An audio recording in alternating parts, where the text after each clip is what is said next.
Hello আমার ভালোবাসার বন্ধুরা, কেমন আছো তোমরা? নিশ্চয়ই অনেক ভালো আছো আর আমার ভিডিওগুলো দেখে খুব সুখ নিচ্ছ। আমি জানি আমার ভিডিওগুলো দেখে তোমরা খুব সুখ পাও। এমন সব মজার মজার ভিডিও পেতে আমার চ্যানেলটা সাবস্ক্রাইব করে আমার সাথেই থেকো। তো চলো দেরি না করে শুরু করে দিই আজকের ভিডিও। গত এক দশকে বিহারে মঙ্গল সিং এর মতো ভয়ানক ডাকুর আবির্ভাব হয়নি আর। দলটা ছোট কিন্তু ভয়ঙ্কর। এ পর্যন্ত 36টা ডাকাতি হয়েছে তার নেতৃত্বে। গত মাসে একটা বিয়ের বাস অপহরণ করেছিল মঙ্গল সিং ও তার দলবল। পুরুষদের মুক্তিপণ দিয়ে ছেড়ে দিল, মেয়ে আর শিশুদের আটকে রেখেছিল 1 মাস। সবাইকে ছেড়ে দিল, নববধূ আর তার স্বামীকে ছাড়েনি মঙ্গল সিং। 3 মাস আটকে রেখেছিল তাদের। যখন ছেড়েছিল পূর্ণ 3 মাসের গর্ভবতী মেয়েটা। বেশ হইচই হয়েছিল পত্রিকা সংবাদপত্রে। সম্প্রতি কেন্দ্রীয় সরকারের কর্মকর্তা হিসেবে বিহারে এসেছে অমিত ঘোষ, সঙ্গে স্ত্রী, 2 কন্যা প্রিয়াঙ্কা আর অর্ণি আর ছেলে রূপম। গরমের ছুটিতে ছেলে মেয়েদের স্কুল কলেজ বন্ধ, এই সুযোগে বিহারের বিভিন্ন দর্শনীয় জায়গায় যাওয়ার প্ল্যান তাদের। অমিত ঘোষ বড় অফিসার। ঘোষের টাকার গরমে সম্প্রতি পেট সামান্য উঁচু হয়েছে। স্ত্রী প্রমিলার বয়স 38 বছর, এখনো অনেক উত্তাপ। এই বয়সেও যথেষ্ট ভালো ফিগার, তবে নিয়মিত মেনটেন করলেও কোমরের মৃদু মেতের কারণে তাকে অতিরিক্ত আবেদনময়ী করে তুলেছে। 3টি সন্তানের মা হিসেবে বেশ ভালো মাপের ওই দুটো। বড় মেয়ে প্রিয়াঙ্কা দেখতে তেমন সুন্দরী না হলেও সবকিছু একদম ঠিকঠাক। এই কারণে বাপের কলিগ থেকে শুরু করে ভাইয়ের বন্ধুরা যে এলাকায় থাকে তার আশেপাশের ছেলে বুড়ো সবাই তাকে মনে মনে কামনা করে। সত্যি বলতে কি, তাকে একবার দেখার পর নিজেকে নিজে শান্ত করে নিয়ে এমন মহাপুরুষ খুঁজে পাওয়া ভার। উচ্চতা 5 ফিট 5। সবার আগে দৃষ্টি পায় তার ও দুটো। বেশ কিছুদিন এদিক ওদিক ঘুরে কয়দিন জঙ্গল পাহাড়ের রূপ দেখার জন্য রাঁচি থেকে উত্তরের জঙ্গলে ধারে ছোট্ট স্টেশনে এসে তার পরিবার নিয়ে। এলাকাটা সম্বন্ধে মঙ্গল সিং এর সম্পর্কে শুনেছে অমিত। অনেকে তাকে সাবধান করার চেষ্টা করেছে, কিন্তু অমিত তার স্বভাব সুলভ দাম্ভিকতা দিয়ে পাত্তা দেয়নি সেসব কথা। ডাকাত সে আবার কি, যত সব কেউ লোকজনের পাগলামি। ছেলে মেয়ে স্ত্রীর সাথে এই বিষয় নিয়ে একজোট হাসাহাসিও হয়েছে তার। বিকেলবেলা রাঁচিতে ফেরার সিদ্ধান্ত নেয় অমিত। জঙ্গলে ডাক বাংলোর কিছুটা দূরে স্টেশন। ট্রেন একটুর জন্য মিস হয়ে গেছে তার। স্টেশন মাস্টার তার জন্য ততস্থ। লোকটা বিহারি হলেও ভালো বাংলা বলে। স্যার, আজ যাবেন, যদি আগে জানাতেন তাহলে ট্রেন একটু লেট করতাম। হাত কচলে বলে লোকটা। আর কোনো ট্রেন নেই? বিরক্তি গলায় লোকটাকে জিজ্ঞাসা করে অমিত। না স্যার, একটাই ট্রেন, বাস নেই। এবার জিজ্ঞাসা করে রূপম। কথাটা শুনে আজকে ওঠে স্টেশন মাস্টার।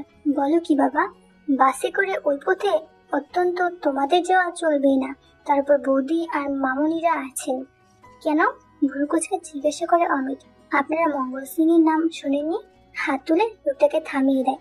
যত সব বোগাস, আমাকে এসবের ভয় দেখাবেন না, বিরক্ত হয়ে বলে ওঠে অমিত। লোকটা তাকে স্যার বলেনি আর মাম্মিকে বৌদি বোনদের মামুনি বলায় মনে মনে লোকটার উপর ক্ষিপ্ত হয়েছিল রূপম। মনে মনে যত সব গিয়েও লোকজন গালাগাল দিয়ে। ড্যাড, আমাদের মনে হয় বাসে যাওয়া ঠিক হবে, বলে রূপম। এমন কথা বলো না বাবা, আবার বলতে চায় লোকটা। তাকে থামিয়ে দেয় অমিত। দেখুন তো বাস কয়টায় আর 4টা টিকিটের ব্যবস্থা করুন, বলে লোকটাকে পকেট থেকে 1000 টাকার একটা নোট বের করে দেয় অমিত। কিন্তু টাকাটা নিতে ইতস্ত করে বলেন লোকটা। কোনো কিন্তু নাই, ওই রাস্তায় সিআইপির টহল আছে না। আপনি গভর্নমেন্ট এমপ্লয়ি, সরকারের সিস্টেমের উপর আপনার বিশ্বাস নেই? আপনার মর্জি। বিকালের বাসে সাধারণত ভদ্রলোক কেউ যায় না, যারা যায় তারা সবাই গ্রামের সাধারণ লোকজন। আপনাদের হয়তো অসুবিধা হবে। কিছুই অসুবিধা হবে না, আপনি ব্যবস্থা করুন। লোকটা বেরিয়ে যেতে নিচু গলায় ইডিয়েট বলে বাপের দিকে তাকিয়ে একটা সর্বজান্তা হাসি দেয় রূপম। হাজারভাবে মাথা ঝুলিয়ে ছেলেকে সম্মতি জানায় অমিত। একটু পরে তাদের বাসে তুলে দেয় স্টেশন মাস্টার। তাকে একটা শুষ্ক ধন্যবাদ দেওয়ার প্রয়োজনীয়তা অনুভব করে না অমিত ঘোষ। বাস স্টপে একটা লোক ভিক্ষুক চোখে অমিতের বাসে ওঠা লক্ষ্য করে। বাস ছেড়ে দিতেই ব্যস্ত ভঙ্গিতে যেন কথা বলে কার সাথে, তারপর কোথায় যেন উধাও হয়ে যায়। বাসের সবচেয়ে ভালো 3টা সিটের রো নিয়ে বসেছে অমিতের পরিবার। প্রথম সিটে অমিত, অর্ণি, দ্বিতীয় সারিতে প্রিয়াঙ্কা বসেছে মার সাথে, শেষের সিটে রূপম। আর তার পাশের কোনো প্যাসেঞ্জার বসতে দেয়নি।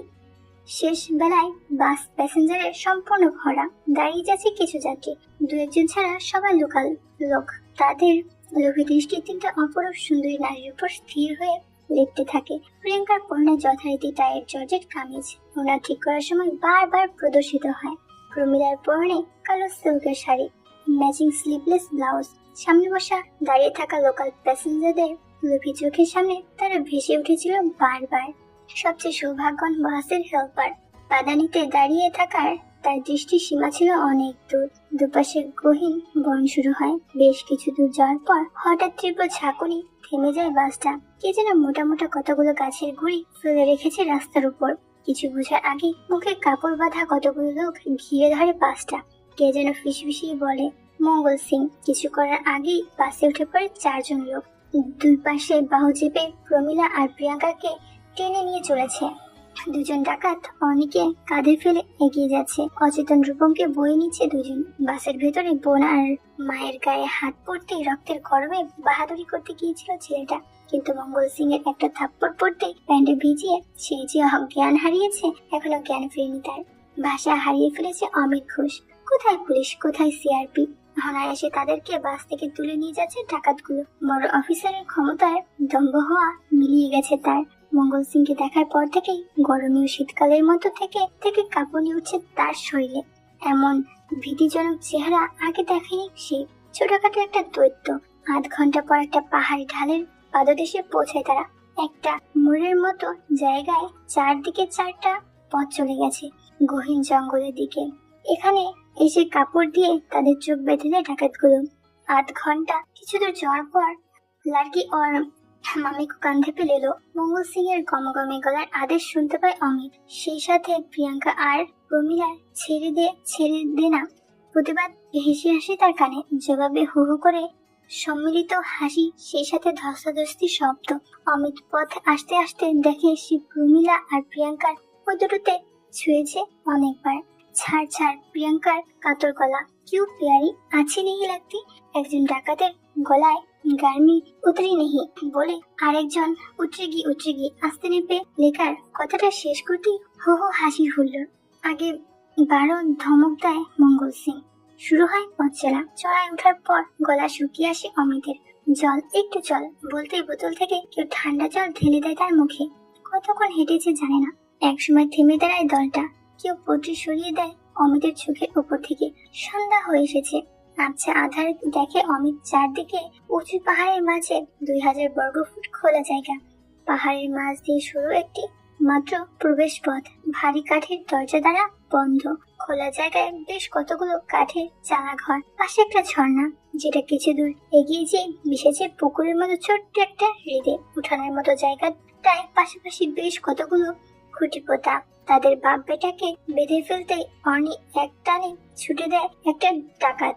মাম্মি বলে অর্ণি চিৎকার দিতেই হস্তক্ষেপ করে মঙ্গল, উসে ছোড় দো, পেহলে বাড়ি লড়কি আর মাম্মি কো বলতেই আরেক দফা হুল্লোড় উঠে দলের ভেতর। হাত তুলে তাদের চুপ করতে বলে মঙ্গল। প্রিয়াঙ্কাকে পা থেকে মাথা পর্যন্ত দেখে গোলাপকে নিয়ে চলে যায় মঙ্গল। মাম্মি মাম্মি আমার ভয় লাগছে এ বলে ফ্যাচ ফ্যাচ করে কাঁদতে শুরু করে অর্ণি। ভয় নাই মামনি, ফিসফিস করে বলে মেয়েকে সাহস দেয় অমিত। ড্যাডির কথায় কিছুটা ভরসা পায় অমিত ডাকাতের সর্দারকে ডাকতে বলে। তারপর বলে তোমাদের যত টাকা লাগে আমি দেব, আমাদের ছেড়ে দাও। মঙ্গল সিং চলে আসে। তারপর পেলে ছেড়ে তো দেবই, তারপর আগে আমাদের চাহিদা পূরণ করে নি। এই বলে অমিতের বউয়ের দিকে তাকায় সে। তারপর সে অমিতের বউকে নিয়ে একটা ঘরে ঢুকে যায়। অমিতের বউকে নিয়ে সেই সুখ পায়। তো বন্ধুরা, কেমন লাগলো আমার আজকের এই গল্পটি? এমনই সব মজার গল্প পেতে আমার চ্যানেলটি সাবস্ক্রাইব করে আমার সাথেই থেকো। আমি তোমাদের জন্য এমনই সব মজার ভিডিও নিয়ে আসবো। তোমরা সবাই অনেক অনেক ভালো থেকো। Bye bye.